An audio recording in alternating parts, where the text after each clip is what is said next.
Well, good morning, everyone. We're going to start this last morning session on quality assurance. I'm Dr. Fabrice Dami.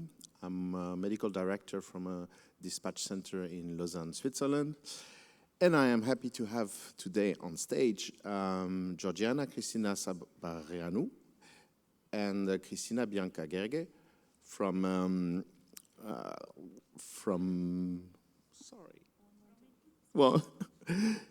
yes, from 112 Special Communication. And also we have Maarja-Liisa Kapaun from Estonia, and finally and not least, Jennifer White from NENA, United States. We're going to start with the first two ladies. I think it's a shared presentation, so the floor is yours. Thank you. Hello. My name is Georgina Saborano. I am the 112 training coordinator in Romania, and this is my colleague. Yes, I'm Bianca Gherghe. I'm National Supervisor 112 Emergency Number in Romania. Today we'll talk about training and operational support, ensuring quality through monitoring and analysis, and some of our feedback campaigns. So, in Romania, 112 is the single emergency number we will use.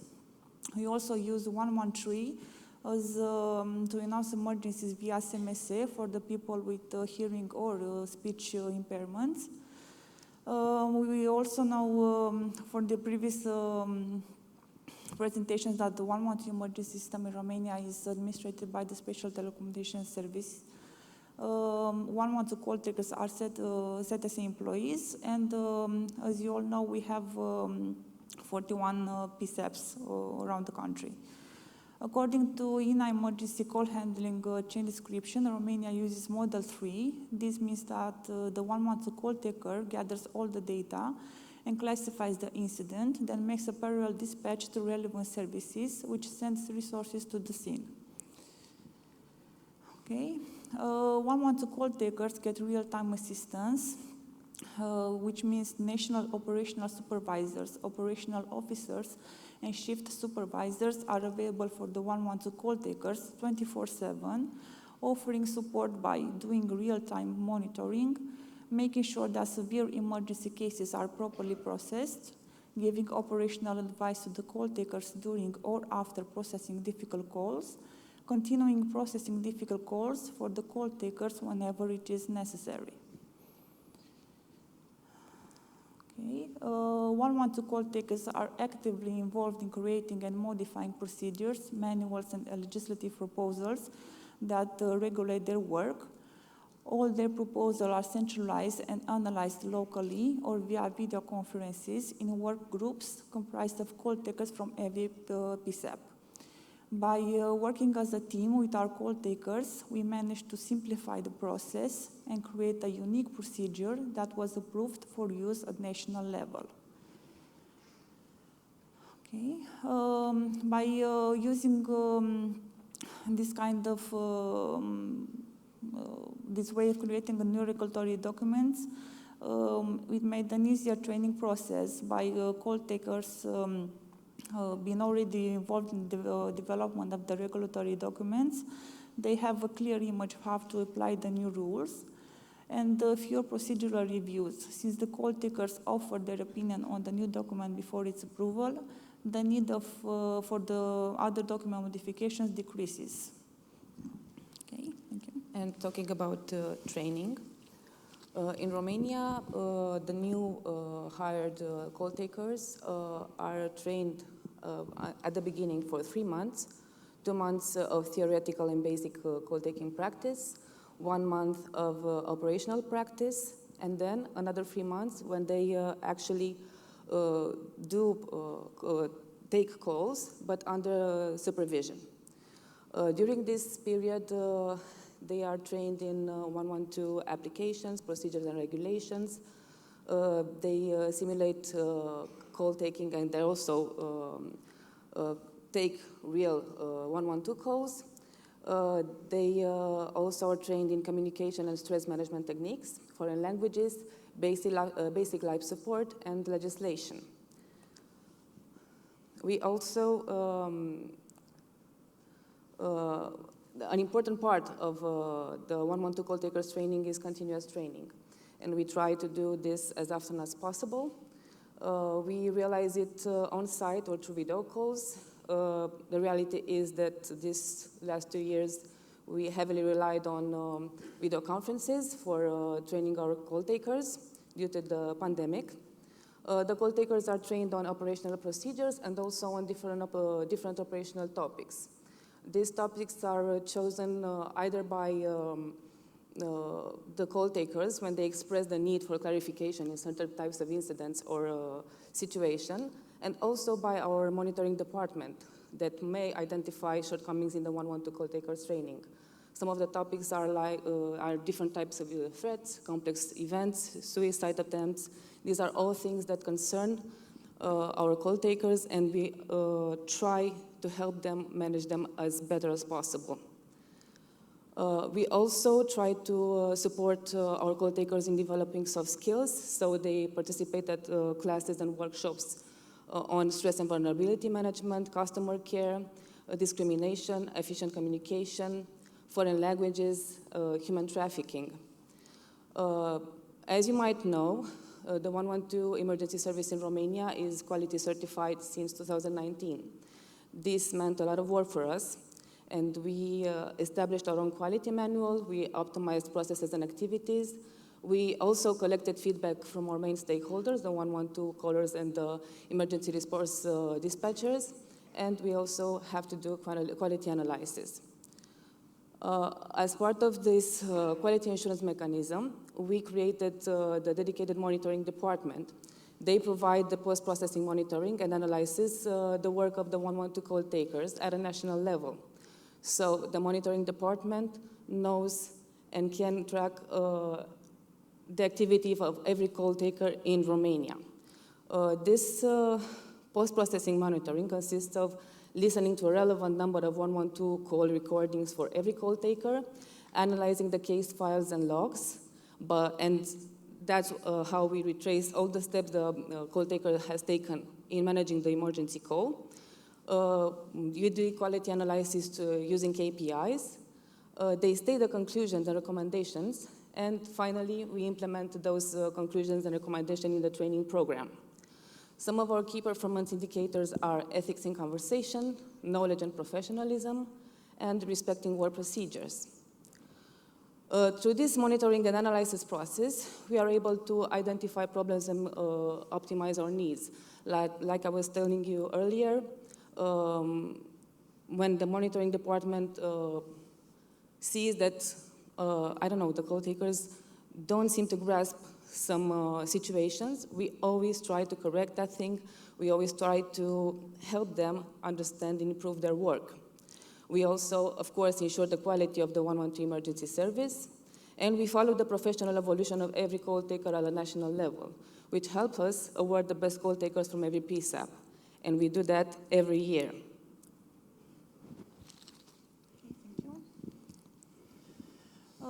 So as part of our quality assurance mechanism, we started collecting feedback from our main stakeholders. That means 112 call takers and 0 dispatchers since 2020. The feedback helped us understand what we need to improve, what we need to change, what kind of campaigns we should start, how this service is perceived, not only by the population, but also by the dispatchers. So regarding the citizens, they will receive an SMS text from STS after they call 112, containing a link that opens the questionnaire form. And for the dispatchers, they have a specific questionnaire available on their workstations. The questionnaire form is modified every year to target different topics alongside the quality of 112 service. Okay, some of the questions in the feedback form for the 112 callers concern how they perceive the communication with the 112 call taker, the time needed by the call taker to collect the necessary information, the level of professionalism of the 112 call taker during the call, if from our media campaigns they understood when to call the 112 emergency service, rating the interaction with the call taker, and the use of our own app developed by STS, Appel 112, call 112 in English. Here we have a chart with the feedback received in 2021 between 1st of September and 1st of October, a period with a huge number of 112 calls due to the COVID-19 pandemic. Were sent over 130,000 SMS texts, and over 13,000 forms were completed by the 112 callers. And here, the next slide, it's a comparison between the feedback received in 2020 and the one received in 2021. I should tell you that the number of responses from our callers increased by 50%, and this is a huge over for us. Let's say like this. Okay, this is yours. Okay. An important part of the feedback is also the emergency response dispatchers' feedback. In 2021, they filled 390 forms of this. I say that's important because the Euro dispatchers are the professionals. They know what the 112 call taker should do. They know how the 112 call taker should act. They can evaluate if the information we provide them is accurate, if everything we do at a professional level is correct. The callers, they don't know what they are supposed to be asked. They don't know what information we should collect. So their responses to our feedback is a bit subjective, but the Euro dispatchers know exactly what we are supposed to do, so their feedback is really, really important to us as well. So some of the questions they answered to are the following. Were the emergency calls forwarded by 112 call takers in the responsibility of the agency I work for? Were the emergency calls forwarded by 112 call takers correctly classified in the incident index? Was the information provided by the 112 call takers regarding the description of the event correct? Was the information of the location of the event transmitted by the 112 call takers correct? Were the 112 call takers polite?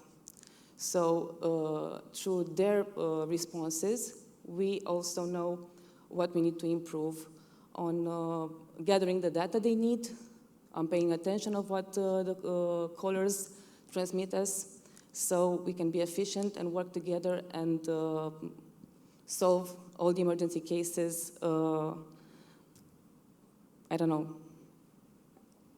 professionally.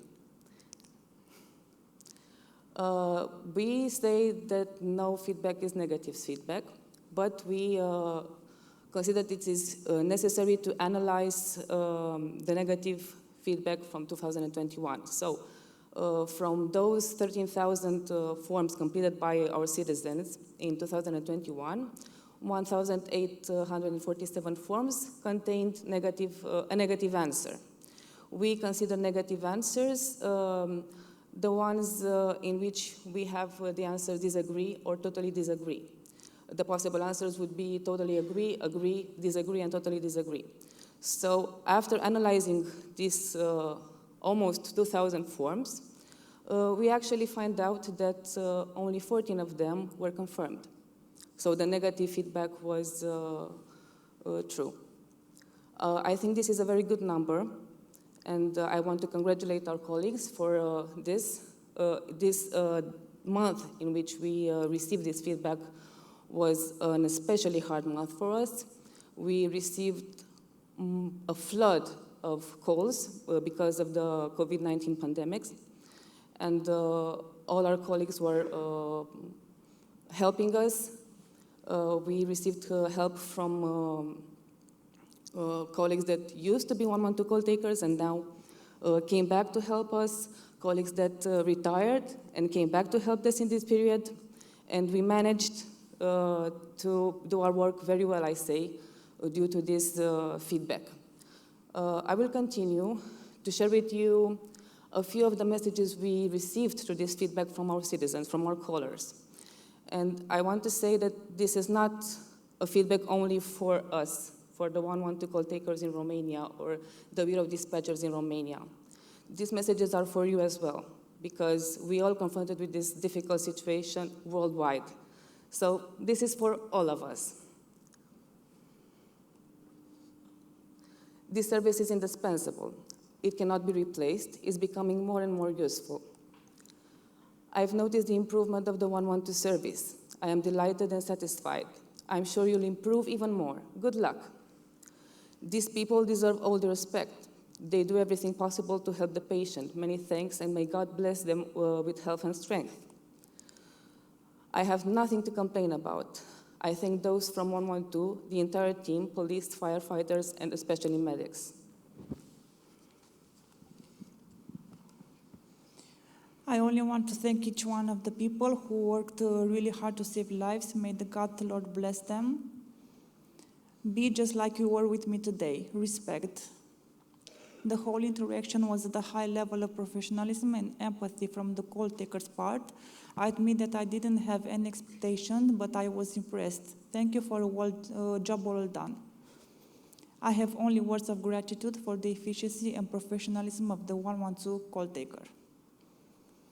Okay. Thank you for your attention.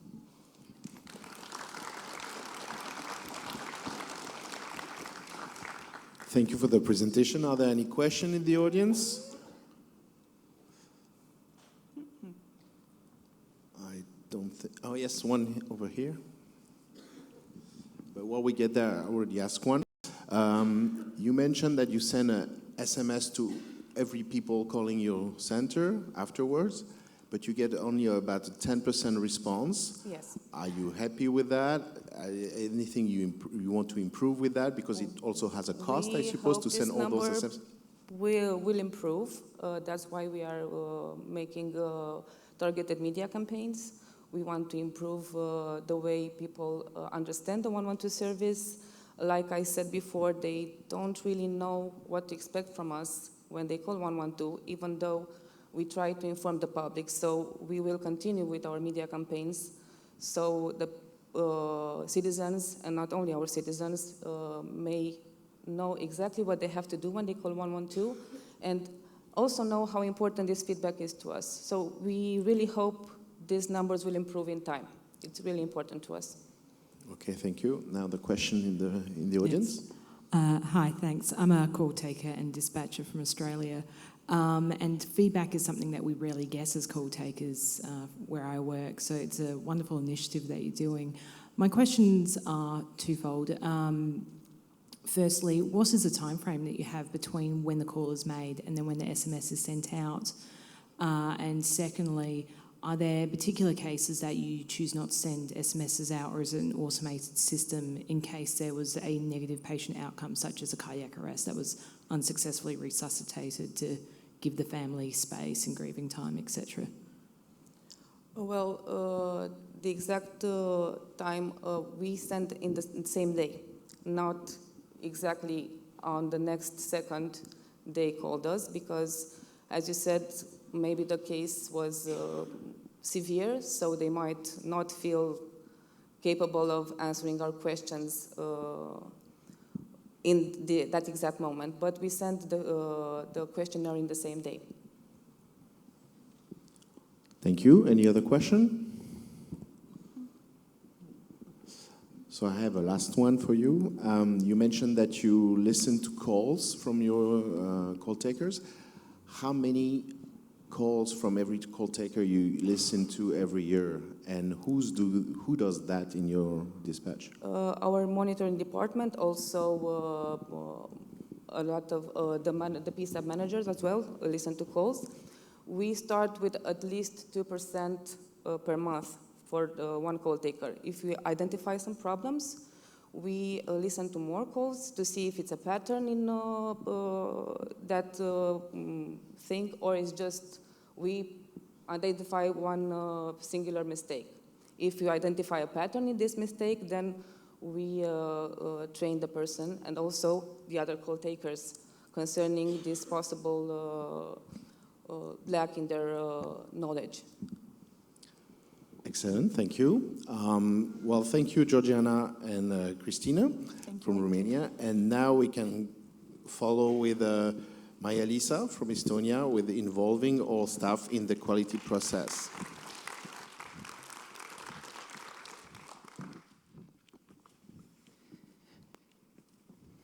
Hello.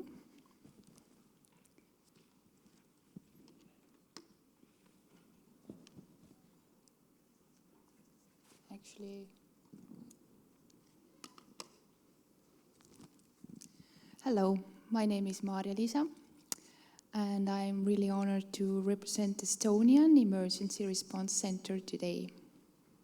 I'm also really happy that we are talking about softer topics, not just about tech in EENA or at EENA. But as a quality assessor, I think quality assessment isn't a soft topic. It gives so much to development of different fields in emergency response. And actually, I think quality assessment isn't telling someone what is wrong or what is right. It is about seeing, looking, and mapping what is interfering on quality and on service, and what we can do about it. So today, you already see that I'm going to talk about how we include all staff to quality process. And actually, to be clearer, this is going to be about how we do call quality assessment and call analyze in Estonian ERC. I'm going to pass everything else related to quality assessment, like, for example, citizen satisfaction surveys and so on, and concentrate strictly to this quantitative and qualitative call analysis.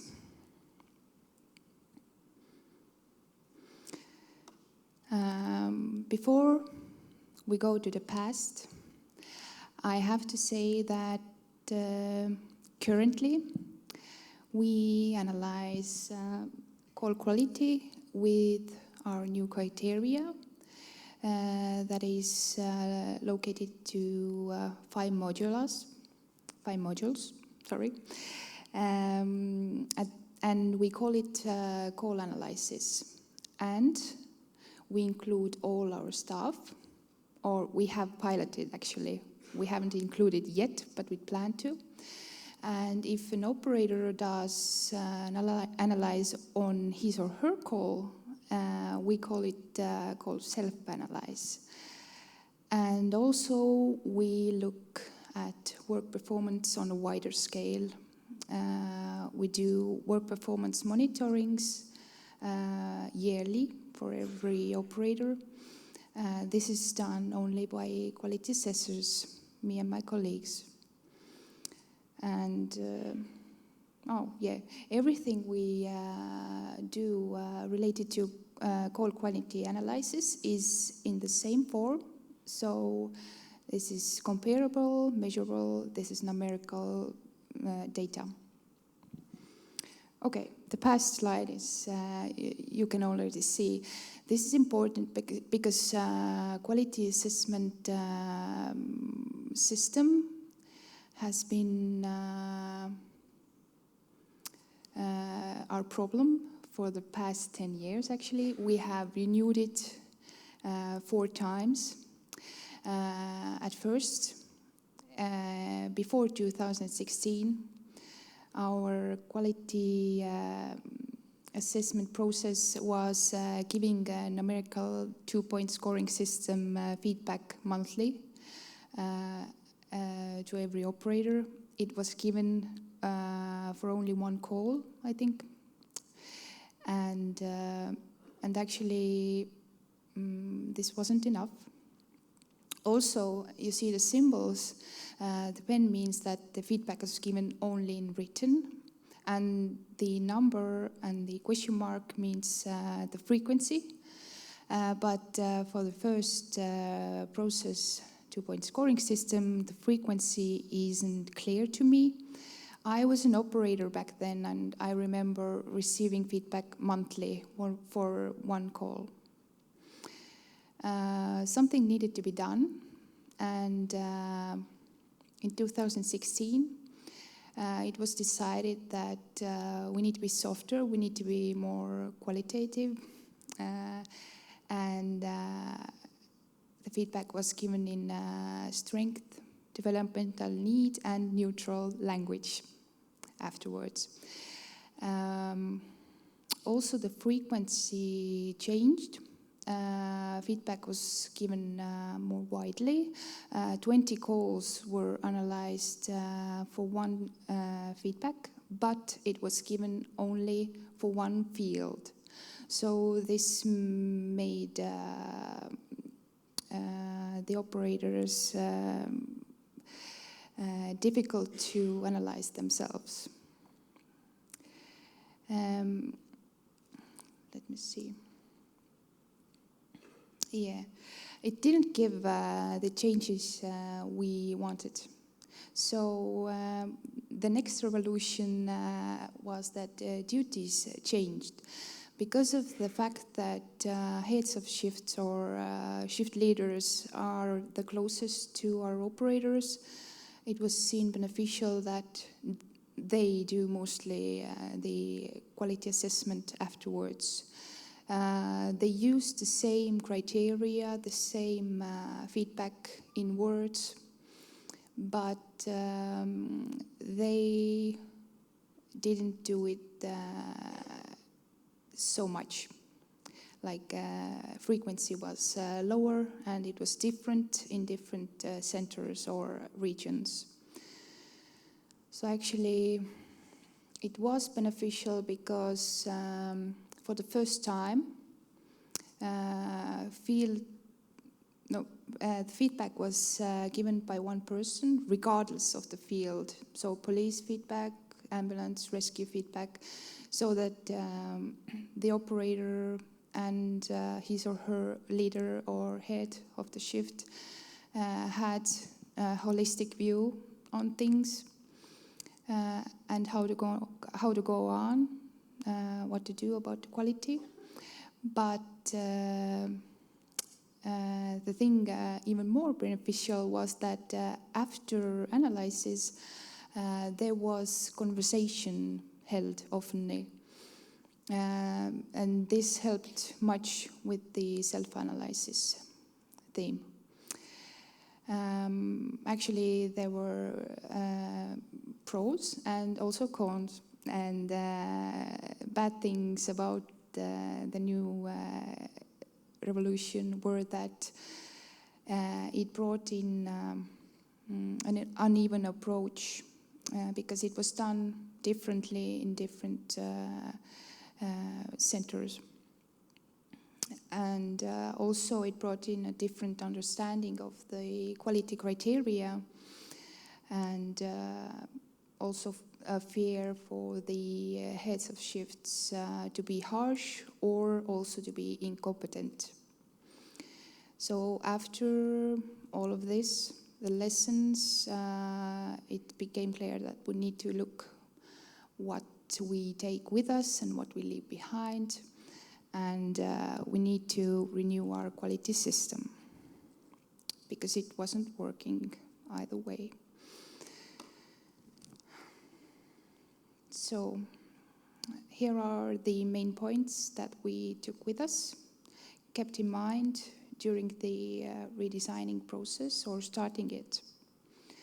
So we had learned that this survey needs to be constant and measurable, and it needs to be comparable.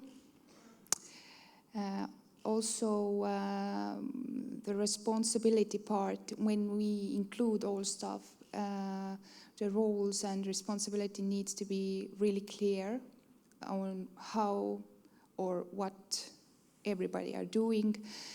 So this needs to be cleared out. And also the criteria needs to be really easy to use and understandable.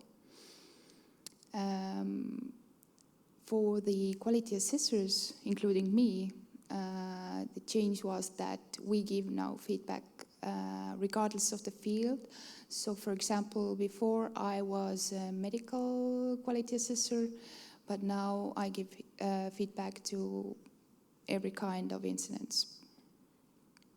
And the most important thing is the conversation holding after the written feedback. Let's see. At the present time, we have done a year and a half of work to redesign our quality system. And in this, we have done two kinds of processes. We have designed with service design new quality criteria, which has to be easy to use and understandable. We started with daily and monthly reports, quantitative data reports. We plan to enable those reports for the operators also. So by name, he or she can take out the data for the shift or for a month, whatever. We also started with an overview of our service incidents. If anything goes wrong, then we know already, is it a thing that happens oftenly or is it a one-time case? And also we describe the roles or responsibility. So in the future, when we start with including our staff, actually in the second half of this year we plan to do it, then the roles and responsibilities are already known. And for the knowledge gathering processes, we have been doing for 8 months now call analysis and monitoring based on more data. We have been doing this already for 8 months. This process has given us also beneficial information how to improve these feedback documents and how to arrange conversations. Yeah. Conversations actually are maximum 1 hour long. In the first part, we show our operators the document. We watch it through together. We talk about it. We talk about the tips and how to do things or what they think they can do. And afterwards, we interview them on what are the factors that interfere providing a quality service. And this is really beneficial also for tech development and so on. And last autumn, we piloted a project for self-analysis. So operators analyzed their calls, and also heads of shifts analyzed some calls from their operators. This is an example of monitoring of work performance. So as you see on the first page, this is more about quantitative data and yeah, it's a little conclusion of I think a picture speaks more than 1,000 words, so this graph is my favorite. But on the second page, you see call analysis in this colorful table. And there you can see clearly these 5 modules, sorry. And also the operator sees in which module they need to work more on. There's a little comment down for every call. We don't analyze much calls for one operator for this work performance monitoring. We look quantitative, qualitative data together and then do a conclusion in the end with some tips, with some call numbers to listen, and so on. And in the future, it's not showing right, sorry. Two kinds of things we plan to carry on with. Actually, one is, actually all of them are about communication and information flow. But also for quality assessment, we need a sufficient program to do it in so that everyone can use it. It's comfortable to do it during work time for the operators also. And we are looking in call transcription more, how this could be beneficial for us in quality assessment. But these other three things are knowledge spreading, information moving, and communication. And I think my time is going to be up.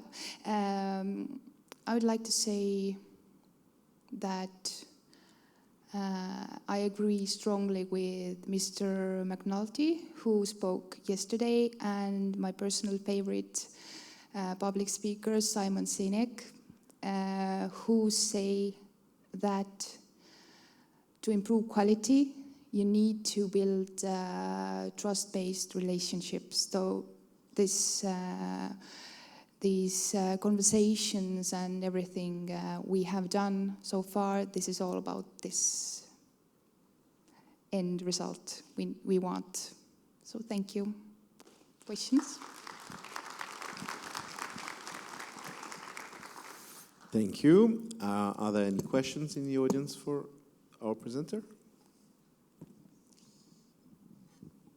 I don't see. It was so clear. Yes, sorry. Oh. Hi, I'm sorry. What I'm wondering is what is the experience of the call takers that did the pilots and did some self-analyzing? Yeah, that's a good question. Actually, I think, and I have analyzed in my head that to analyze their calls, they need to practice monthly, approximately, I think, a year. And while that process, me and my colleagues look through these self-analysis and give tips on how to improve the self-analyze process also. At the moment, we will start with one call a month because of that reason. In the future, maybe it will be a larger amount. Very nice. Thank you. We have time for one more question, if there is one. Well, if not, thank you again. And now we'll listen to Jennifer White, President of National Emergency Number Association, NENA, from the United States, on ensuring quality while keeping up with quantity. The floor is yours. Thank you. Good morning. As he mentioned, I am representing NENA from the U.S., so it's an honor to be here and visit with you. And I recognize that I'm the last thing standing between you and lunch, so we'll move right in. So for those of you that are not familiar with NENA in the U.S., we are the 911 Association in the U.S., standards, policy, best practices, and advocacy for 911 education in North America and beyond. We have over 18,000 members and growing, and we set a lot of technical and operational standards for the 911 profession. So talking about quality and following my colleagues, obviously we learned that quality is the standard of something is measured against other things of a similar kind, the degree of excellence of something, and as they've shown you, there's excellence with your 112 call takers and dispatchers. So for establishing a quality assurance program, if you don't already have one in place, you've got to start in some basic concepts. So the first thing you want to do is measure against mission. What is your mission? This one's just an example, but if your mission would be to deliver high-quality service to citizens in crisis, following established protocols and procedures to ensure delivery of assistance without error. Well, how do you know you're doing that if you don't measure it? And how do you know that you're meeting your mission? So this is why we have a quality assurance program and why we do QAs. It's a guaranteed review and assurance of standards. You're not just saying that you're meeting these standards or that you're complying with whatever you've decided to set for your agency and excellence, but you've got the data to drive the achievement and the policy decisions that you need to make. It helps us because we have to make decisions very quickly in our world, and making decisions quickly and on the fly without having any quality considerations or having any data is very difficult. When you have to make a quick decision, as you've seen in some other presentations, you rely on your training and you rely on your muscle memory. If you have to make a quick decision without having data behind it or experience behind it, then you could set yourself up for failure. So we need to invest in the data so that we make good decisions, and we do that by assuring quality assurance and having those programs in place. So basically, you're going to prove something before you try to use it. As I said, NENA is a standards-producing body, and so we've worked with our partners to develop and establish quality assurance and improvement processes for everyone that processes emergency calls. And I think the last point of this is the most important for me, is that it's ensured continued telecommunicator excellence. It's in the U.S., I'm not sure if it's the same for you, but in the U.S., a lot of our 911 professionals and our emergency call takers are creatures of habit.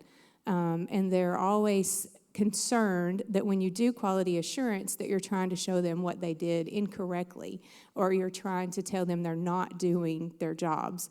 And that's not what this program is. This is to show them how they can continue being excellent in what they're doing, not subpar or not just making the job complete, but being excellent in it. So I think it's in presentation when you're talking to the people that you're getting ready to do the quality assurance on, to make them understand that this is to prove to others and to prove to themselves that they're doing everything they can to remain excellent.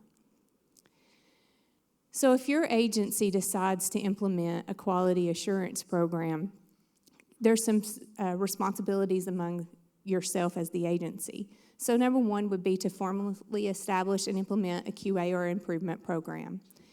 This will help you identify strengths and areas of improvement. Again, you're defining the excellence that your people are already performing or meeting, and then you're also looking at how can you help them do their jobs better and how can you help them improve as a professional. As an agency, once you decide to go down the route of implementing a QA process, you need to ensure the integrity of the program. And to do this, we're going to do clearly defined processes for case reviews, including call taking and the dispatching side. That may be one and the same, or you may have two different components of your QA program to assess both call taking and dispatching. Again, the agency would be responsible for establishing a written set of performance standards to include the baseline review for all telecommunicators or call answerers, dispatchers.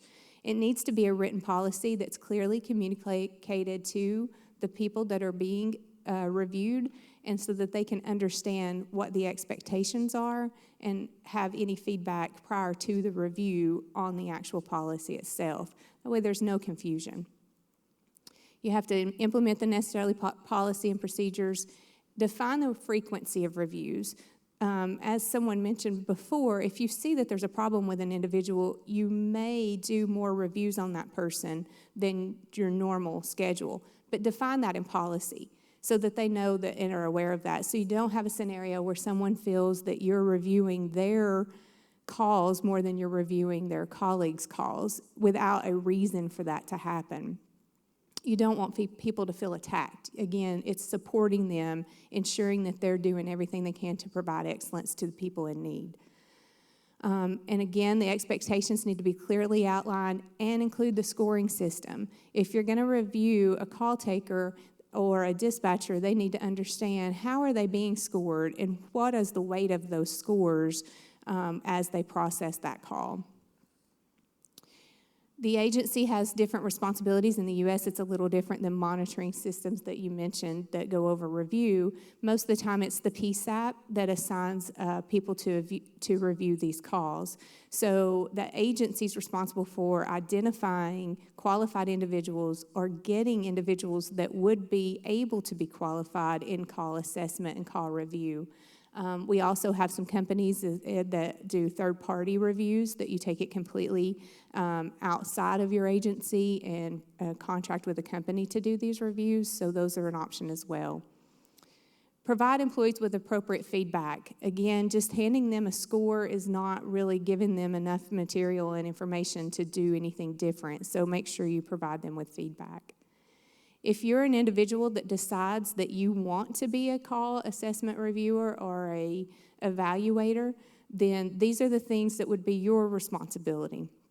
You want to make sure that you're evaluating calls consistently in an objective and accurate manner and be fair. Make sure you gather all the available records to make the assessment. You can't grade somebody if you don't have all the information in front of you. If it's not available, then you mark that it's not available and you don't make a negative score on that individual. And evaluate it against policy and procedure. Again, it's not my opinion of what a call taker did in this particular situation. I take the data that's given to me and listen to the call and measure it against the policy and procedures that my agency has set in place so that it's fair and objective. Again, timely feedback. People and employees need to know when they're getting this feedback, and then print reports as needed. This is just some components that you can identify that you're going to measure in your quality assurance or improvement program. Performance expectations. Again, you set these for your employees or your call takers and your dispatchers. So in this particular example, obtaining caller information, obtaining and verifying the address of the emergency. In my agency, verifying the address is a very important score on our sheet. Gathering the chief complaint so that you can move into pre-arrival protocols if you have those in your agency.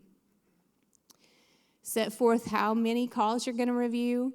I think it was mentioned here, but in the U.S., our standard is a minimum of 2% of all calls for service. But you can also define in your policy, again, make sure it's in your policy, random reviews or catastrophic events, missing children, officer-involved shootings, things like that could be automatic reviews even if there's not an issue or concern with the call. The things that you want to measure is make sure the performance trends, again, is it one person that's setting a trend of excellence or is one person setting a trend where they need to improve? Are we complying with the protocols we've set forth? If we're not, why are we not? Do our protocols need to be changed? Has time changed and our circumstances need to be reevaluated? Customer service, I love the text feedback that you get from your callers because it does measure and it gives the call takers that positive feedback most of the time, but it does measure, are we doing what we should for our citizens? And then making sure that we have overall performance of an employee, that we don't just monitor or evaluate an employee around a set of circumstances. So if an employee did something really good one day, then we're praising them for the next month. If they did something bad, then we put them in the corner for the next month. So it's an overall performance evaluation of each employee. It identifies any gaps that you might have in your agency, again, measuring those protocols and making sure that you don't need to go back and reevaluate or retrain your people. If nobody's verifying the address of a location or of an emergency, then maybe our training program's not teaching that well. So we need to go back and fix that.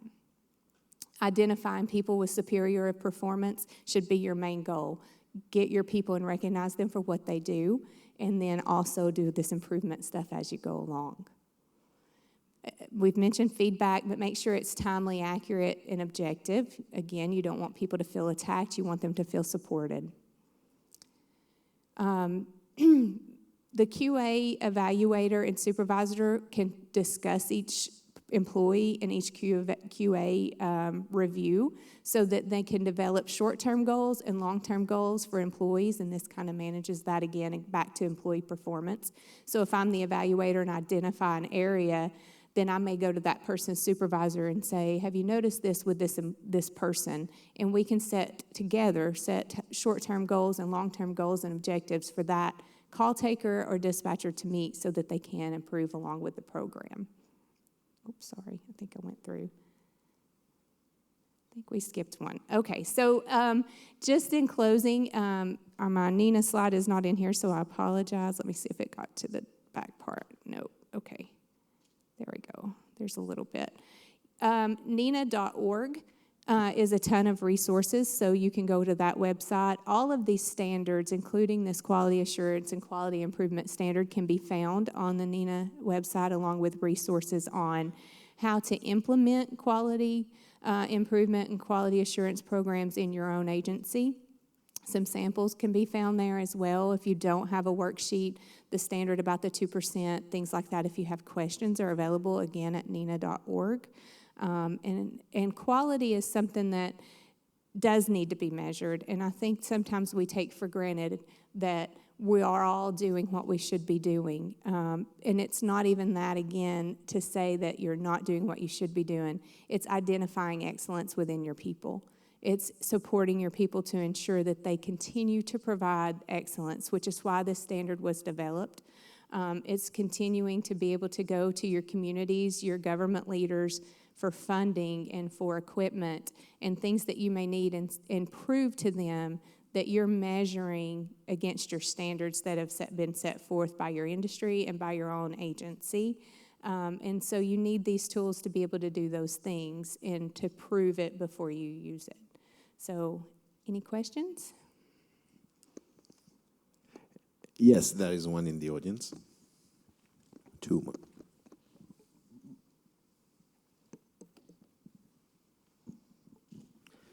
Hello, I'm Alex from Romania, and I would have the following question. You were talking about quality versus quantity, and I agree quality is definitely important, but how do you determine when there is not enough quantity, even if there is quality?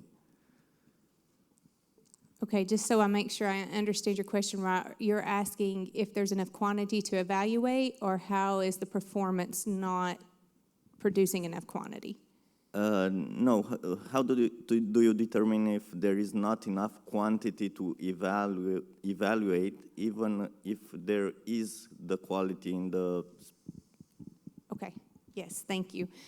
So if there's not enough to quantity, if you've got a person that excuse me, your call volume doesn't allow for a large quantity of calls to be reviewed. And in some cases, it's the opposite. There's so many calls to review that you feel like you can't get them all done, which is why you do a certain percentage.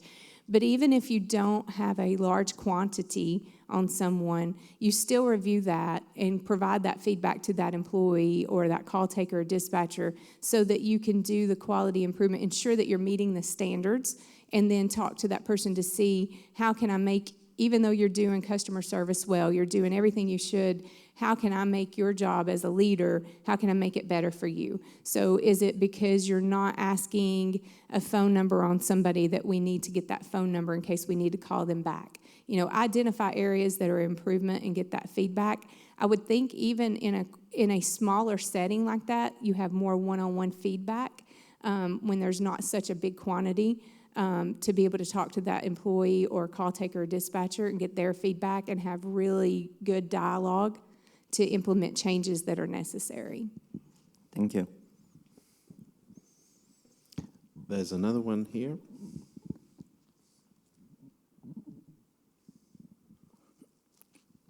I have a question. Maybe it's for the whole panel.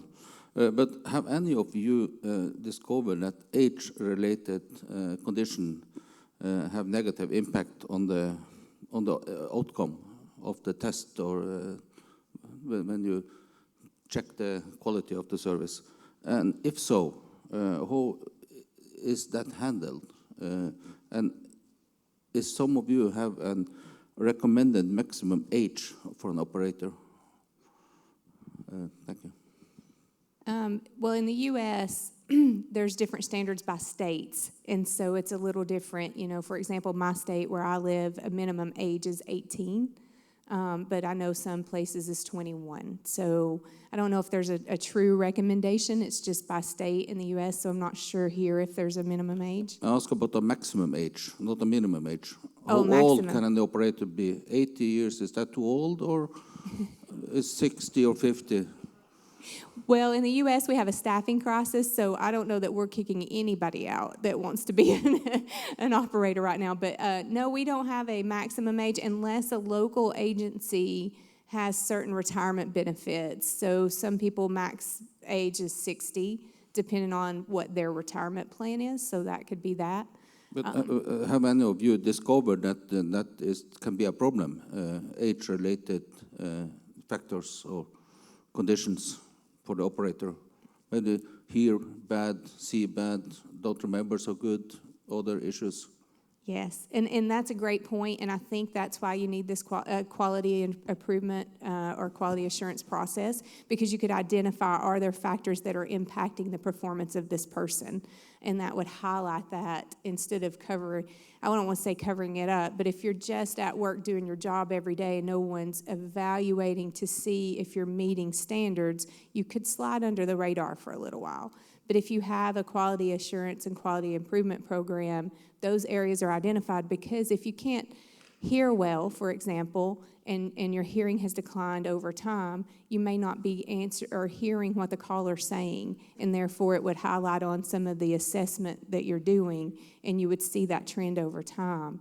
To answer your question about the pandemic, I think in our protocols, when you write a policy and procedure to deal with quality improvement and assessment, you have to have a mechanism in there for either high call volume times that exceed the limitations of your PSAP or call center or operations center, or times of natural or man-made disaster, to where you're not being graded as closely as you would during normal events. You know, if you're taking I think in one of the presentations it was, or maybe the last one, 4,000 calls in an hour, and they normally take 100 or something similar. Obviously, they're maxed out on their resources at that point.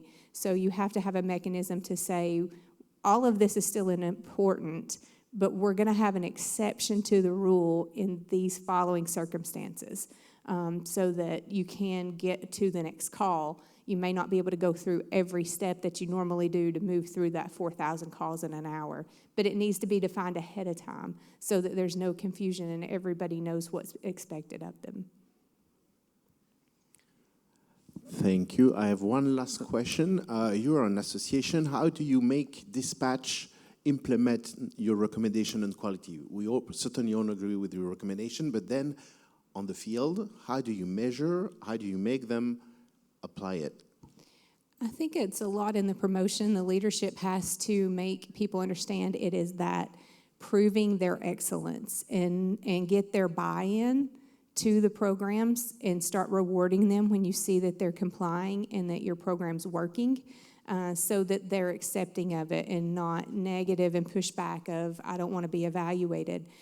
They become part of the process and including them in and letting them have their say in the situation.